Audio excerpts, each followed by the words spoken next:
Start with Why. Buku ni memang sangat best. Saya baca dari first page dia, memang sangat-sangat informatif.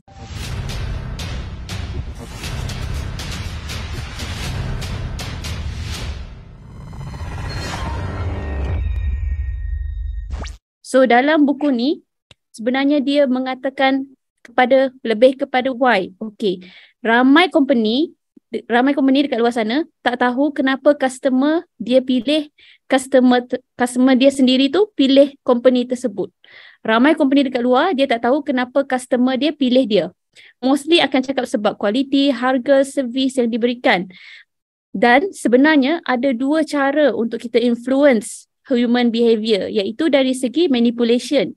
Manipulation ni boleh terjadi daripada segi common, benda-benda yang biasa yang kita lakukan, contohnya fear. Kita letakkan fear kepada individu supaya mereka mulakan belian, ataupun peer pressure, ataupun yang lebih common lagi dari segi harga. Contohnya, satu company tu dia kurangkan harga barangan dia supaya customer-customer lain attracted dengan harga yang rendah.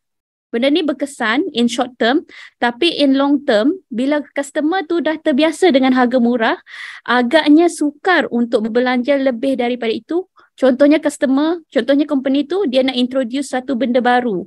So benda baru tu kemungkinan besar tidak akan menjadi. Okey, yang kedua ialah dari segi inspiration. Inspiration ni lebih kepada benda-benda positif ataupun kata-kata positif daripada orang sekeliling pun boleh juga. Inspiration. Manipulation ni dia mungkin berkesan dari segi jualan tapi bukan dari segi loyalty, kesetiaan. So that's why ada certain orang jenis yang suka mencuba benda baru. Kalau perasan, dia jumpa tempat makan ni, dia akan pergi dekat tempat makan tu. Dia jumpa lagi satu tempat makan viral kan, dia akan pergi dekat tempat makan tu. Maksud dia, loyalty tu tak ada. So macam mana kita nak createkan loyalty ni dalam customer kita? So manipulation ni mungkin berkesan kan?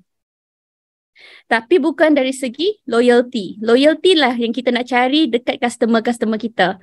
Sebab apa? Customer kalau dia tak buat belian dalam satu jangka masa, kemungkinan besar dia boleh berpindah kepada dealer lain.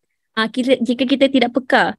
So, apa kaitan dia dengan apa yang saya nak sampaikan pada hari ini ialah bila customer ni tak kisah berapa harga barang-barang.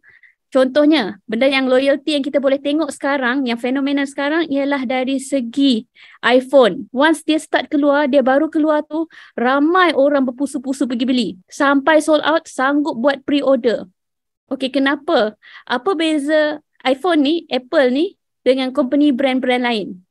Apa beza dia? Kenapa orang sanggup berpusu-pusu datang beli, tapi brand-brand lain, orang boleh senyap, dia akan beli bila harga akan menurun, akan semakin turun semakin rendah. So dekat sinilah saya nak masukkan kepada another chapter yang sangat penting, yang macam mana kita nak pastikan kita ada customer yang setia. Perkataan dia mulakan dengan tiga perkataan ni, iaitu the golden circle. Apa maksud the golden circle ni? The golden circle ni ialah order dan predictability in human behavior. Maksud dia, benda golden circle ni boleh bantu kita faham kenapa kita buat apa yang kita buat. Why? Why ini lebih merujuk kepada kita kena remind diri kita kenapa kita buat semua ni. Why? Instead of what. Why lah, lebih kepada why. Why merujuk kepada cause ataupun belief. Cause ataupun belief ni sangat penting kalau kita nak pastikan customer tu stay loyal dengan kita. Okey, contohnya, kenapa company Public Gold exist? Kenapa saya patut percaya dengan anda semua dekat sini, sedangkan banyak lagi dealer aktif Public Gold dekat luar sana?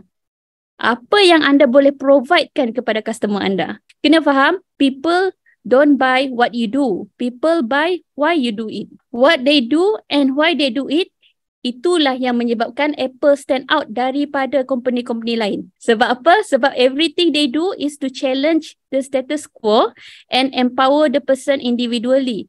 So that's why dengan jelasnya Apple ni dah membezakan diri dia sendiri dengan produk-produk lain dekat luar sana. Saya bagi contoh suatu ketika dulu semasa iPod diperkenalkan dekat luar sana, iPod ni trademark dia ialah dia tulis dekat situ 1000 lagu muat di dalam poket. Benda ni berjaya walaupun Apple masa tu agak ketinggalan dari segi iPod dia. Tapi dia berjaya tarikkan pelanggan sebab apa? Dia berjaya communicate value MP3 dan bagaimana impak dia kepada kehidupan kita.